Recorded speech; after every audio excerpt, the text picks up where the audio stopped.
स्थगन प्रस्ताव मांडण्याचा हेतू असा आहे, निश्चित उद्या एक भरती प्रक्रियेची एक्झाम त्या ठिकाणी प्रसारित केली होती.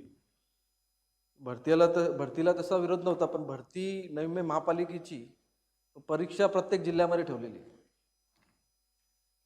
त्यामुळे कुठेतरी नवी मुंबईतल्या मुलांमध्ये संभ्रम होतोय की नवी मुंबई महापालिकेमध्ये नोकऱ्यांमध्ये आम्ही इथे नवी मुंबईतले करदात्यांचे युवक युवती त्यांना प्राधान्य कमी दिलं जात आहे का, अशा प्रकारची शंका निर्माण होण्याचं कारण.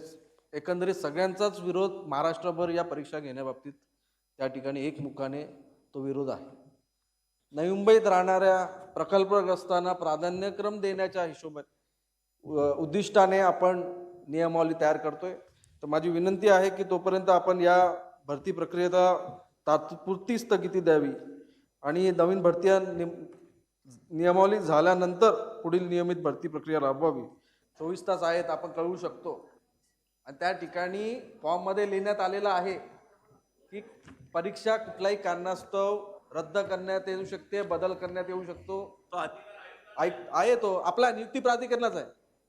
या बाबतीत नियुक्ती प्राधिकरण महापालिका आहे आणि त्यामुळे आयुक्तमध्ये आपण आमच्यावर म्हणजे टाकून द्या, सभागृहावर टाकून द्या, ठीक आहे. आम्ही त्याची जबाबदारी घेतो, बरोबर आहे. कारण की आम्ही या नवी मुंबईतल्या युवा युवतीसाठी जबाबदार आहोत, अकाउंटेबल आहोत आणि त्या ठिकाणी त्यांना प्राधान्य देणं, त्यांच्या भविष्याची चिंता करणं आमचं कर्तव्य असणार आहे. त्या बाबतीत कायम करून अंमलबजावणीसाठी त्या ठिकाणी पाठवून नवी मुंबईच्या युवा युवतींना न्याय देण्याचं काम या माध्यमातून करायचं आहे.